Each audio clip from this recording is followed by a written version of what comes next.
खैबर पख्तूनख्वा में अमन अमान के क़याम के लिए वफाकी और सूबाई हुकूमत एक पेज पर आ गई। ग्रैंड जरगे में वज़ीर आला अली अमीन गंडापुर को तमाम सियासी पार्टीज ने बातचीत का इख्तियार दिया। तमाम सियासी जमातों के कायदीन ने वज़ीर आला पर मुकम्मल एतमाद का इजहार किया।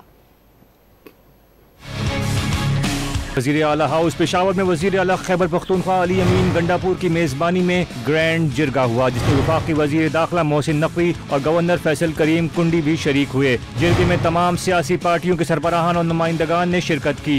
तर्जुमान खैबर पख्तूनख्वा हुकूमत बैरिस्टर सैफ ने बताया कि जिरगे में तमाम सियासी जमातों के कायदीन ने सूबे में अमन अमान के क़याम पर इत्तेफाक और वज़ीर आला पर मुकम्मल एतमाद का इजहार किया। तमाम सियासी जमातों के कायदीन ने वज़ीर आला अली अमीन गंडापुर को अफहाम और तफहीम से मसला हल करने के लिए बातचीत का मुकम्मल इख्तियार सौंप दिया। जिरगे में अमन अमान के लिए वज़ीर आला की सरबराही में कमेटी तश्कील दी गई। कमेटी की तश्कील पर भी इत्तफाक हुआ। खैबर पख्तूनख्वा असम्बली के पार्लिमानी लीडर्स कमेटी के अरकान होंगे। कमेटी सूबे में जारी कशीदगी समेत अमन अमान के क़याम का लाएमल तैयार करेगी। कमेटी को वफाकी हुकूमत का भी भरपूर ताउन हासिल होगा।